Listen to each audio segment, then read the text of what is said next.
और बहुजन मीडिया को उसके बंगले उसके फ्लैट पे 2 बार मैं भी गया। मैं सोच रहा था कि अच्छा आदमी होगा, लेकिन वो 1 नंबर का घटिया आदमी, खाने के लिए पता ना किसकी बिरयानी देता है खाने के लिए। और मैं उस आदमी को, किसी को भला लगे बुरा लगे, मुझे इससे कोई फर्क नहीं पड़ता, जो आपको ऐसी चीज पब्लिक पैलेस पे प्रोवाइड करे, चाहे वो आपको दारू पीने को प्रेरित करे, गुटखा खाने को प्रेरित करे, मांस मच्छी खाने को प्रेरित करे, तो इसका मतलब ये है वो आपका भला नहीं चाह रहा। वो आपको दूध पीने के लिए प्रेरित करे, वो आपको काजू की खीर बना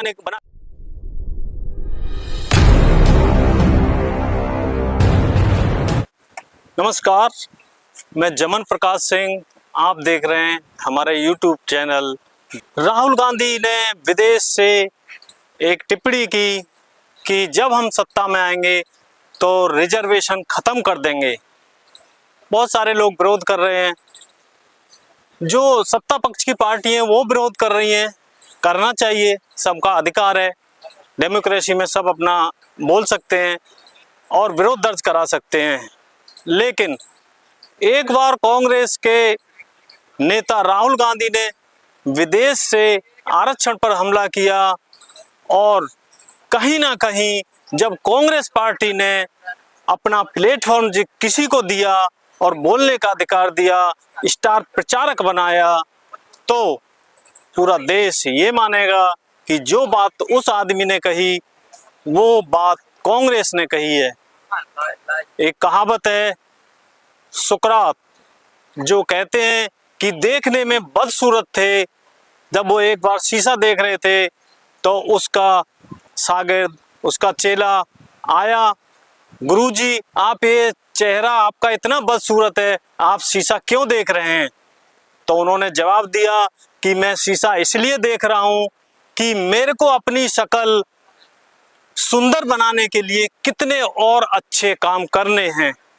तो मेरा कहने का मतलब ये है, मेरी शक्ल बदसूरत है, मैं देखने में कुरूप हूँ, मैं देखने में अच्छा नहीं हूँ, तो इसमें मेरा कोई दोष नहीं है। लेकिन यदि मेरे काम अच्छे नहीं हैं और मुझे अच्छा बोलना नहीं आता, दूसरों को ऐसी भाषा बोलता हूँ जिनसे दुख पहुँचता है, तो ये मेरे अपने हाथ में है।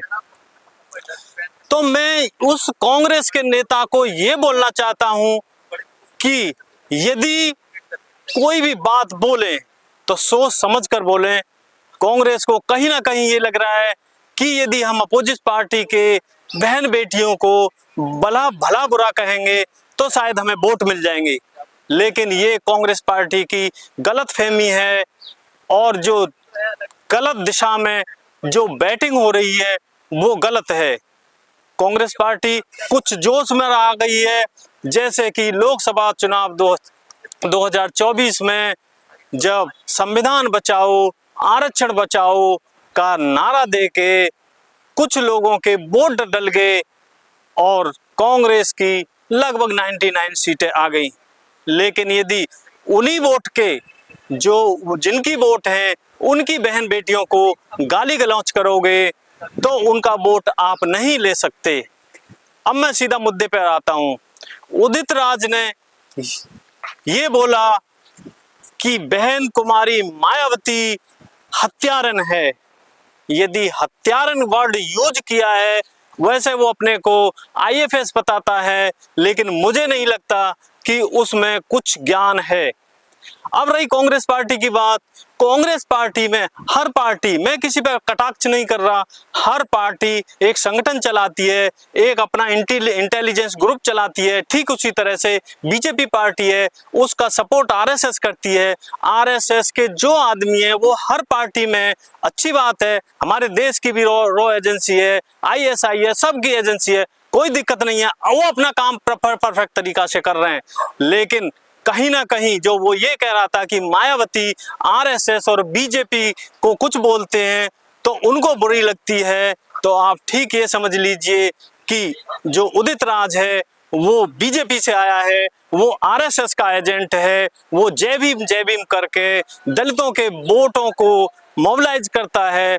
लेकिन जब वो अपनी बहन बेटी के बारे में भला बुरा सुनेंगे तो वो भी वोट नहीं दे पाएंगे। अब उसके संगठन की बात करता हूं। उसके संगठन में सबसे ज्यादा जाटव हैं। यदि उसके संगठन में 50 आदमी भी उसके समाज के हों, खटीक समाज के हों, तो कमेंट में उदित राज खुद को ही मैं बोल रहा हूं, कमेंट में लिखे और कि मेरे संगठन में इतने मेरे समाज के लोग हैं। अब कांग्रेस पार्टी को यह मुखालता हो रहा है कि वो बीजेपी से आया है और बीजेपी से आया है तो बहुत बड़ा वो उसके पीछे वोट बैंक है या दलितों का वोट बैंक है। उसके पीछे कोई भी वोट बैंक नहीं है। वो सिर्फ जय भीम बोल के जो शेड्यूल कास्ट के लोग हैं, जिसमें ज्यादातर जाटव हैं, धोबी हैं और बहुत सारी जाति हैं, लेकिन जो खटीक समाज से वो आता है उस समाज के लोग उसके साथ नहीं हैं। मेरा टोटल कहने का मतलब ये है कि यदि बहन कुमारी मायावती को वो गाली गलौज करेगा, कल को चंद्रशेखर को गाली गलौज करेगा, तो कहीं ऐसा ना हो कि उसे बहन कुमारी मायावती के सपोर्टर, चंद्रशेखर के सपोर्टर कहीं टमाटर मारने का काम करें, कहीं जूता फेंकने का काम करें। तो इन नेताओं को ये देखना चाहिए कि जो हम बोल रहे हैं उससे समाज में क्या रिएक्शन जाएगा।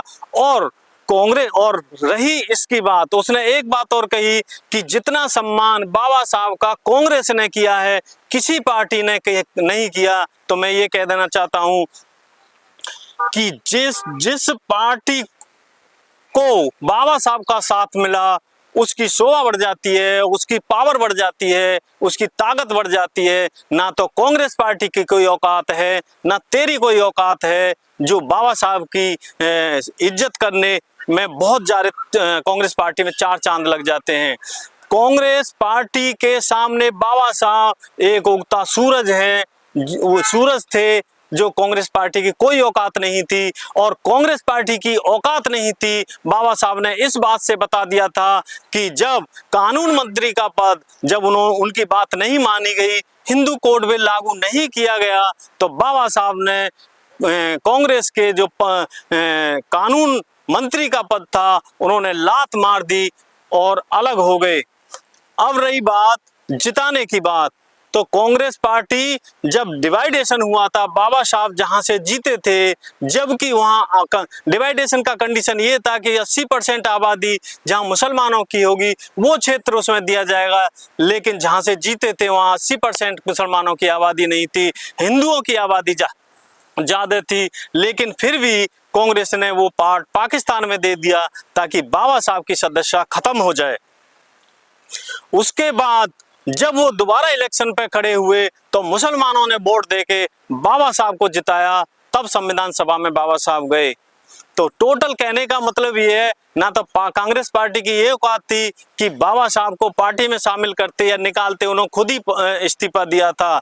दूसरी बात ये है, जो ये आरएसएस के लोग हैं जो कांग्रेस में बैठे हैं, उनके आप देख लीजिए, चाहे प्रमोद कृष्णम है, चाहे उदित राज है, और बहुत सारे नाम हैं, किन किन के नाम लूं, बहुत सारे लोग हैं जो बीजेपी से आए हैं और बीजेपी के आरएसएस के एजेंट हैं और वो कमजोर करने के लिए काम करते रहते हैं। वो बहन कुमारी मायावती को गाली देने की बात हो, चाहे चंद्रशेखर को गाली देने की बात हो। हालांकि राजनीति में हर आदमी को ये ध्यान रखना चाहिए कि कल यहाँ चंद्रशेखर भाई ने ये बोला भी था कि हर आदमी को, हर पॉलिटिशियन को ये ध्यान रखना चाहिए कि कल किसकी कब जरूरत पड़ जाए पता नहीं, इसलिए ऐसी भाषा का प्रयोग नहीं करना चाहिए कि उन आपस में कटुता आए। जो लोग कल ये कह रहे थे कि बीजेपी के दबाव में कांग्रेस से अलायंस नहीं कर रही बहुजन समाज पार्टी, तो उनको मैं बता देना चाहता हूं, ये जो आरएसएस के एजेंट हैं, जो इसमें बैठे हैं, जो कांग्रेस पार्टी में बैठे हैं, उदित राज जैसे लोग, इनकी वजह से बहन जी किसी से भी अलायंस नहीं करती, चाहे वो कांग्रेस पार्टी हो, चाहे और बहुत सारी पार्टी हो जिनमें आरएसएस के लोग बैठे हैं, जो कहीं ना कहीं एक उनकी मनोदशा ऐसी है कि वो हीन भावना से देखते हैं। लेकिन ये तो शूद्र है, दलित है, अछूत है, लेकिन फिर भी बहन जी के लिए ऐसी भाषा का यूज करता है जो अपने समाज के लिए अच्छा नहीं होगा। सबसे पहले आप देख लीजिए, सभ्य आदमी कभी अभी अपनी बहन बेटी के लिए असंवैधानिक भाषा का यूज नहीं करेगा। लेकिन उदित राज ने कांग्रेस के मंच से प्रेस कॉन्फ्रेंस करके ये बोला है कि मायावती हत्यारी हैं। उसने ये भी बोला जमीन की बात, अब मैं मेन पॉइंट बता देता हूं क्योंकि वीडियो बहुत लंबी हो जाएगी।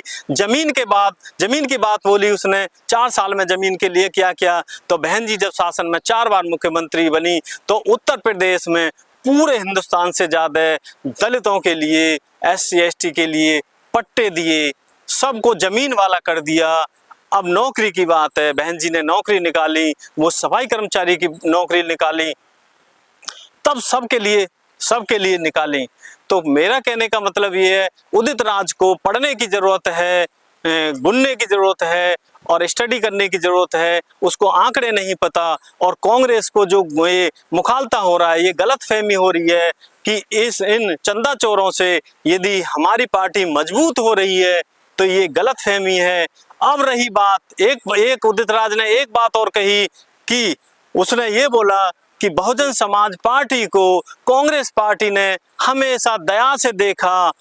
तो मैं ये बता देना चाहता हूं कि मान्यवर काशीराम ने ये पार्टी बनाई, बहुजन समाज पार्टी, एक विचारधारा की पार्टी, सबको पता है। साइकिल से चलकर उन्होंने पार्टी बनाई। ना तो कांग्रेस की औकात है, ना किसी और पार्टी की औकात है कि बसपा को खत्म करे या काशीराम की विचारधारा को खत्म करे। काशीराम की जो विचारधारा पे लगभग 10 पार्टियां बनी हुई हैं। कांग्रेस बसपा की तो बात छोड़ दीजिए, उनकी एक विचारधारा है जो कभी नहीं मरती। आदमी मर जाता है लेकिन विचारधारा नहीं मरती। और रही कहने की बात ये कि बस यदि कांग्रेस चाहती तो बसपा को पहले ही खत्म कर देती, लेकिन साहब काशीराम ने जब बसपा बनाई तो कांग्रेस ऑटोमेटिकली खत्म हो गई। आपको पता है, आपने आंकड़े, सब मेरे व्यूअर्स को आंकड़े पता है। और यदि ठीक अब जो जिंदा हुई है कांग्रेस, वही बसपा की वोट, वही दलितों की वोट, वही OBC की वोट की वजह से दोबारा कांग्रेस जिंदा हुई है। और यदि उन्हीं वोटरों की बहन बेटियों के लिए गाली गलौज करेंगे, उल्टा सीधा बोलेंगे, तो फिर फिर कांग्रेस गर्त में जाने वाली है। इसमें कोई दो राय नहीं है। कहीं भी कुछ भी कर ले कांग्रेस, यदि SC ST OBC का वोट नहीं मिलेगा तो कहीं भी टिकने वाली नहीं है। रही विचारधारा की बात, तो इनकी जो विचारधारा है वो मनुवादियों से भी ज्यादा खतरनाक विचारधारा है। ये मनुवादी की मैं आपको ये बता देना चाहता हूँ। कुछ लोग ये कहते हैं मनुवादी की विचारधारा का मतलब ये है कि ब्राह्मणी विचारधारा। मेरा मतलब, मैं अपनी डेफिनेशन बता देता हूँ। मनुवादी की विचारधारा है जो ऊंच नीच करे, जो छुआछात करे, जो छोटे बड़े में फर्क करे। मेरा मतलब ये है, जैसे कि उदित राज ने किया है। उदित राज ये भूल गया है कि मैं किस समाज से आया हूं, कहां से आया हूं और कहां जाना पड़ेगा। और मैं ये बता देना चाहता हूं कि जो हरियाणा में उसे स्टार प्रचारक बनाया है, कहीं ना कहीं वो वोट का नुकसान करवाएगा। और ये कांग्रेस पार्टी ये सोच रही है कि हमें वोट दिलवाएगा, जिसे आप उसके भाषा में देखना, ये वो पेपर से पढ़ के, वैसे IFS बताता है, पेपर से पढ़ के बोलता है, उसको 4 वर्ड याद नहीं होते। अब मैं उसके बारे में क्या बोलूं, क्योंकि अब आप ये बोल रहे हो कि मैं 5 दिन बाद 6 दिन बाद वीडियो इसलिए बना रहा हूं क्योंकि मुझे जब वो बहन जी के बारे में गाली गलौज कर रहा था, जाहिर सी बात है जब कोई किसी की बहन बेटी के बारे में गाली गलौज करेगा तो उसका पारा बढ़ेगा, उसे गुस्सा आएगा। हालांकि मैं इस चंदा चोर का नाम नहीं लेना चाहता था, लेकिन फिर भी मुझे मजबूरी में नाम लेना पड़ा। और यदि वो ये कि मेरे पे केस करेगा तो मेरे पे केस कर दे, मानहानि का कर दे, जिसका भी चाहे वो कर दे। और यदि मैं हर जगह चैलेंज देना चाहता हूं उसे, वो चंदा चोर है। और वो यूट्यूबर बहुजन मीडिया, जो बहुजन मीडिया के बल पे जिंदा है वो, और बहुजन मीडिया को उसके फ्लैट पे 2 बार मैं भी गया। मैं सोच रहा था कि अच्छा आदमी होगा, लेकिन वो 1 नंबर का घटिया आदमी, खाने के लिए पता ना किसकी बिरयानी देता है खाने के लिए। और मैं उस आदमी को, किसी को भला लगे बुरा लगे, मुझे इससे कोई फर्क नहीं पड़ता। जो आपको ऐसी चीज पब्लिक पैलेस पे प्रोवाइड करे, चाहे वो आपको दारू पीने को प्रेरित करे, गुटखा खाने को प्रेरित करे, मांस मच्छी खाने को प्रेरित करे, तो इसका मतलब ये है वो आपका भला नहीं चाह रहा। वो आपको दूध पीने के लिए प्रेरित करे, वो आपको काजू की खीर बना के देने के लिए प्रेरित करे, वो पिस्ता शेक बनाने के लिए, खाने के लिए दे, तब मानो कि वो आपका भला चाह रहा है। मैं बहुजन यूट्यूबरों से भी कह देना चाहता हूं, जो लोग एक कॉल करते हैं और वो अपने पास बुलाते हैं, वो तुमको ही बाद में गाली देते हैं। जैसे उदित राज जैसा है, आपने देखा उसका एटीट्यूड, देखा उसके फ्लैट पे जाओगे तो उसका एटीट्यूड देखा होगा। तो मेरा कहने का मतलब ये है, इनकी कोई औकात नहीं है। जितने भी दुनिया भर के संगठन बना रहे हैं, चंदा चोर जो भी हैं, ये एक संगठन बना लेते हैं और जय भीम के नाम पे चंदा मांगते हैं। हमारे भोले भाले लोग चंदा देते हैं और अपनी जेब खाली करते हैं। वो ठीक वहीं आ गया, एक मनुवादी मंदिर में चंदा चढ़वाता है, वो अपनी जेब खाली करवाता है, कुछ नहीं देता। ठीक इसी तरह से अब ये मत सोचना कि मैंने उदित राज के ऊपर सुकरात की कहानी सुनाई कि उसकी शकल बुरी है तो उसे अच्छे काम करने चाहिए। मेरा मतलब उससे नहीं था, शकल किसी की भी बुरी हो सकती है, लेकिन मेरा सिर्फ ये मतलब था, स्टोरी सुनाने का तात्पर्य उसके ऊपर नहीं था। अब मैं एक लास्ट बात आपको ये बता देना चाहता हूं कि जहां बसपा, जहां सपा, जहां और सारे जो काशीराम की विचारधारा पर पार्टी चलती हैं, यदि उनसे हटकर कहीं भी बीजेपी की, वो कांग्रेस की जो विचारधारा है वो हटकर है, तो वो सिर्फ एक ही विचारधारा है, इनको नीचों को नीचे रहने दो। जो भी कांग्रेस में जो टट्टू भाग रहे हैं, बहुजन समाज के जो लीडर भाग रहे हैं, जो बहुजन यूट्यूबरों के, बहुजन मीडिया के बल पर उनका चेहरा चमक गया है, लोग उन्हें देखने लग गए, लेकिन अभी इनकी औकात पता चल जाएगी जब वहां जाएंगे और ये जूतों में बैठेंगे और अपनी पार्टी में रहेंगे, अपने संगठन में रहेंगे, तो राजा रहेंगे।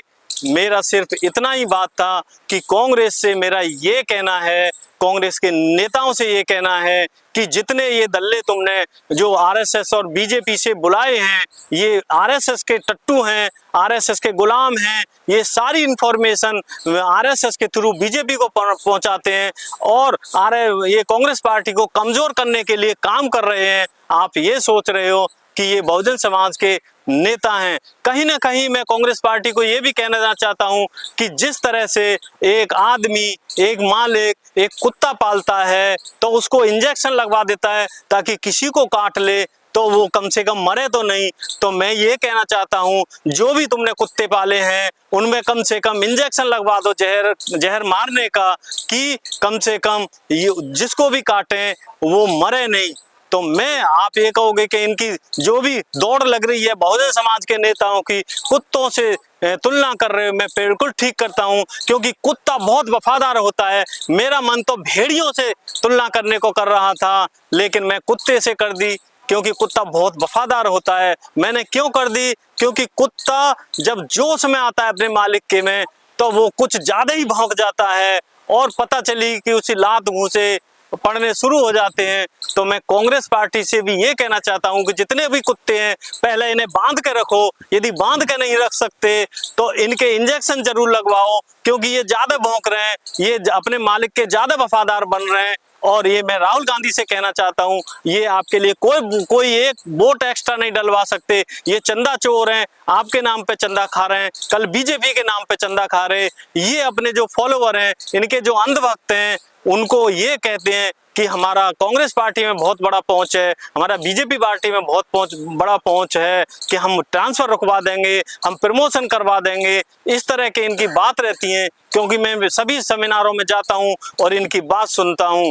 इस चर्चा पर आपकी क्या राय है, कमेंट में जरूर बताएं। Thank you.